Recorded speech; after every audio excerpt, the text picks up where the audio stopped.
yang janji hidup kekal itu Yesus, bukan manusia. Sehingga yang percaya kepadanya tidak binasa, melainkan beroleh hidup yang kekal. Kehidupan kekal itu Yesus janjikan kepada kita. Nah, Yesus yang ngomong, bagaimana mungkin saudara? Yesus yang adalah Tuhan, Yesus yang adalah Allah, ngomong lain, buat lain. Lidah Allah tidak mungkin bercabang. Bilangan 23:19 dikatakan begini, Allah bukanlah manusia sehingga ia berdusta, bukan anak manusia sehingga ia menyesal. Masakan ia berfirman dan tidak melakukannya, atau berbicara dan tidak menepatinya? Kita yang seringkali omong lain, bikin lain. Janji di pacar lain, bikin lain. Janji di orang tua lain, bikin lain. Janji di teman lain, bikin lain. Itu kita, saudara. Tuhan tidak mungkin. Amin. Dia janji siapa yang percaya dia diberikan hidup kekal. Masa dia ngomong begitu lalu dia tipu? Allah bukan begitu. Kita yang sering tipu. Dia tidak mungkin, saudara. Jadi keselamatan bisa hilang? Tidak bisa hilang, saudara. Karena di sini menggunakan kata kekal, bukan bersyarat. Kalau bersyarat bisa hilang, tapi dia bilang kata kekal.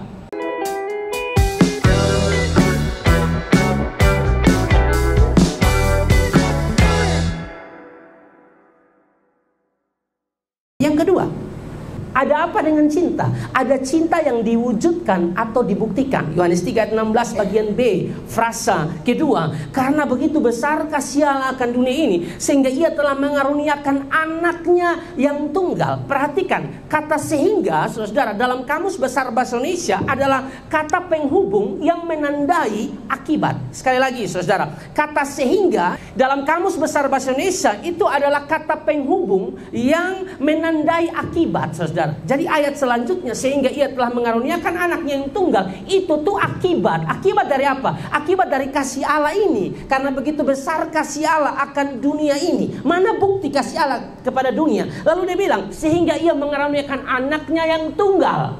Jadi kalau bicara cinta, bicara kasih, harus ada bukti nyata. Amin. Banyak orang yang omong cinta, omong kosong. Beta tuh mengasihi Tuhan dengan segenap hati, tapi pelayanan pemalas. Jadi dia pun cinta itu hanya di mulut saja, tidak bisa dibuktikan atau diwujudkan.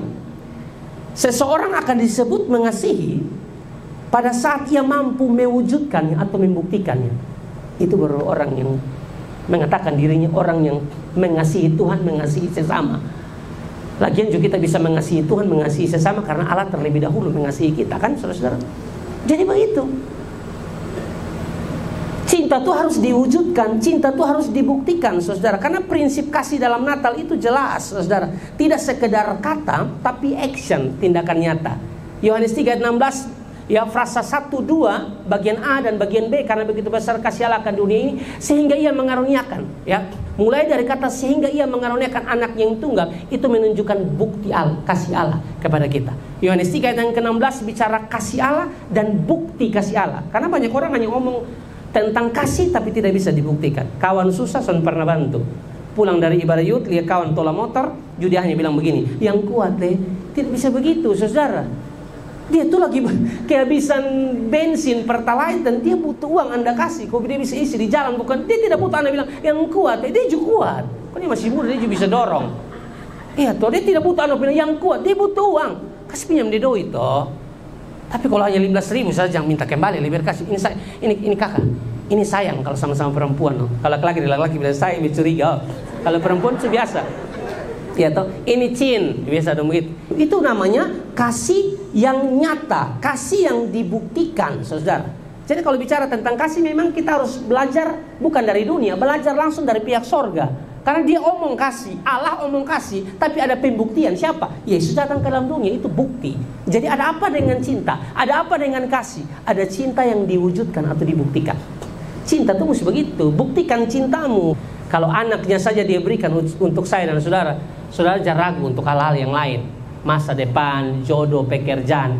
Hei saudara, saudara tidak usah ajar Tuhan soal berkat. Dia tahu bagaimana cara memberi yang terbaik untuk anak-anaknya. Dia tahu, tidak usah ajar Tuhan. Yang harus kita lakukan, saudara, cinta sang pemberi berkat sungguh-sungguh. Iya toh? Dapatkan sang sumber berkat itu, bukan berkatnya. Berkat hanyalah akibat dari suatu sebab. Lu dapat Yesus dulu, soal yang lain-lain gampang. Amin kok.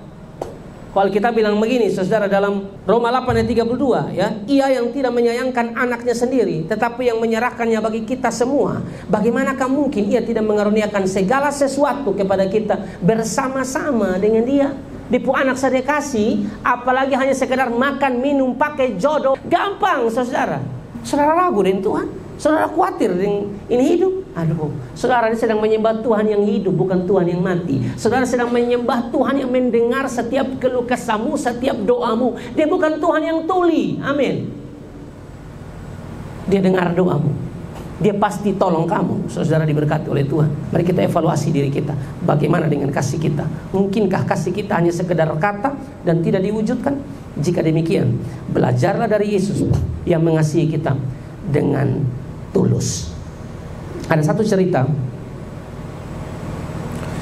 Ada anak-anak muda, mereka buat youth camp. Lalu di dalam youth camp itu ada materi yang disampaikan oleh pendeta. Dan materi yang disampaikan oleh pendeta itu adalah tentang kasih. Ada begitu banyak anak-anak muda. Lalu pendeta itu bertanya, apa itu kasih? Lalu mereka menjawab, ada anak-anak yang pintar, yang cerdas, yang bisa menjawab. Kasih itu adalah pengorbanan. Kasih itu adalah ketulusan. Kasih itu ini. Mereka bisa jelaskan dengan mantap. Hampir semua anak-anak yang ada di situ bisa menjawab pertanyaan dari pendeta itu. Bahkan mereka bisa menjabarkan, menjelaskan tentang kasih dengan baik. Tapi ada satu anak yang duduk paling belakang. Anak ini duduk paling belakang, lalu pendeta tanya, kamu yang di belakang, kamu tahu apa itu kasih? Dia bilang, gelap. Saya juga tidak tahu apa itu kasih. Dia tidak paham. Waktu dosen sedang bicara demikian, ya, setelah dosen tanya dia tidak tahu, dosen jelaskan, ya. Dalam penjelasan dosen itu tiba-tiba saudara orang berteriak karena mereka bikin kegiatan ya di sekitaran air terjun. Ada yang berteriak, tolong. Saudara tahu, dari sekian banyak anak yang bisa menjelaskan tentang kasih tadi itu, apa itu kasih, mereka mampu jelaskan dengan baik. Tapi tidak ada satupun yang pergi tolong itu anak yang tenggelam. Dan saudara tahu siapa yang bisa tolong itu anak? Siapa yang dengan hati yang terbuka tulus menolong yang anak yang tenggelam itu? Ini satu nih, yang tidak paham kasih secara teori, tapi secara praktek dia tahu. Dan saya berharap kasih kita tidak sekedar teori. Jangan sekedar ngomong kasih hanya di mulut. Buktikan lewat tindakanmu sehingga nama Tuhan dipuji dan dipermuliakan. Amin. Yang ketiga, yang terakhir. Yang terakhir semua bilang amin. Senang mati kalau yang terakhir, ya. Kalau bilang yang terakhir mereka bilang amin. Tidak. Di sini saya mau muka semangat. Biasa lu tidur lu lihat. Bepo ayat dong tuh siap sama ayat tentang tidur siap. Pendeta tuh cerdas. Pas dia tidur ada ayat tidur. Ada kisah Eutiko, saudara tahu? Dia dengar Paulus tuh lantai 3 atau lantai 2. Dengar Paulus khotbah terlalu lama dia jatuh, langsung mati. Saya bilang, jangan yang mengantuk. Yang di atas, jangan mengantuk, jatuh mati memang. Tapi saya jauh mata memandang semua semangat. Yang ketiga, ada apa dengan cinta? Ada apa dengan cinta? Ada cinta yang memberikan hidup yang kekal. Yohanes 3 ayat 16.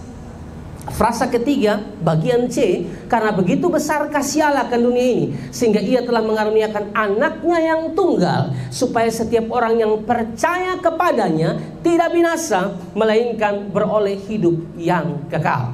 Menunjukkan bahwa dia menjamin keselamatan kita. Dan saya harus ngomong ini, saudara, bahwa kata kekal di sini menunjukkan bahwa keselamatan kita tidak mungkin hilang. Saya berani ngomong ini karena saya punya alasan. Ada kelompok-kelompok tertentu yang tidak menyetujui. Keselamatan tuh bisa hilang menurut mereka. Keselamatan tuh bisa hilang, tapi bagi saya keselamatan tidak bisa hilang. Keselamatan tidak bisa hilang. Alasannya apa saya bilang keselamatan tidak bisa hilang? Yang pertama, saudara, bahwa yang janji hidup kekal itu Yesus, bukan manusia.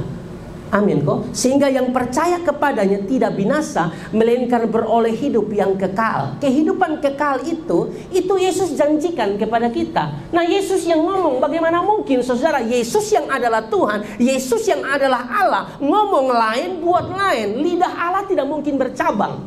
Amin. Yang percaya Yesus diberikan hidup yang kekal. Yang ngomong Yesus, bagaimana mungkin Dia omong lain, bikin lain. Bilangan 23 ayat 19, saya buktikan dengan data.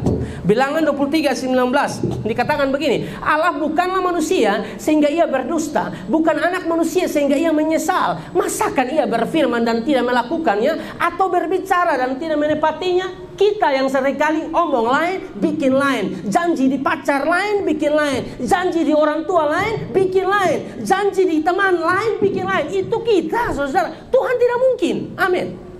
Dia janji siapa yang percaya dia diberikan hidup kekal. Masa dia ngomong begitu lalu dia tipu? Allah bukan begitu. Kita yang sering tipu. Dia tidak mungkin, saudara. Jadi keselamatan bisa hilang? Tidak bisa hilang, saudara. Karena di sini menggunakan kata kekal, bukan bersyarat. Kalau bersyarat bisa hilang, tapi dia bilang kata kekal. Karena janji Tuhan itu janji yang murni. Mazmur 12 ayat 7. Janji Tuhan adalah janji yang murni, bagaikan perak yang teruji, 7 kali dimurnikan dalam dapur peleburan di tanah. Amin, saudara. Keselamatan kita tidak bisa hilang. Sekali saudara percaya Yesus, saudara, tidak mungkin keselamatanmu hilang.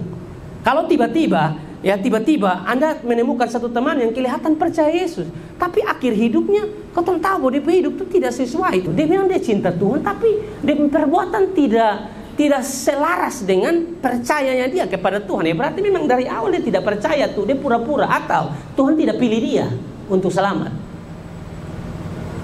Yang kedua, saudara, saya percaya keselamatan tidak bisa hilang, saudara, karena Yesus mengatakan bukan hidup bersyarat, tetapi hidup yang kekal. Jika keselamatan bisa hilang, maka tidak mungkin menggunakan kata kekal. Lebih cocok menggunakan kata bersyarat. Kekal artinya abadi, selama-lamanya. Yohanes 6 ayat 37 bilang begini, semua yang diberikan Bapa kepadaku, kata Yesus, akan datang kepadaku. Ya, semua yang diberikan Bapa kepadaku akan datang kepadaku, dan barang siapa yang datang kepadaku, Yesus bilang, ia tidak akan kubuang. Lalu yang berikut, Yohanes 10 ayat 28, dan aku memberikan hidup yang kekal kepada mereka, dan mereka pasti tidak akan binasa sampai selama-lamanya, dan seorang pun tidak akan merebut mereka dari tanganku. Perhatikan ayat ini, dan aku memberikan hidup yang kekal kepada mereka, dan mereka pasti tidak akan binasa sampai selama-lamanya, dan seorang pun tidak akan merebut mereka dari tanganku. Jadi saya percaya keselamatan itu tidak bisa hilang. Jadi saudara jangan percaya ajaran-ajaran di luar yang bilang keselamatan bisa hilang. Persoalannya yang omong ini Yesus, nah bagaimana dia bisa tipu? Amin. Jadi sekali selamat tetap selamat, ya. Tapi bukan berarti kita mempermainkan kasih karunia.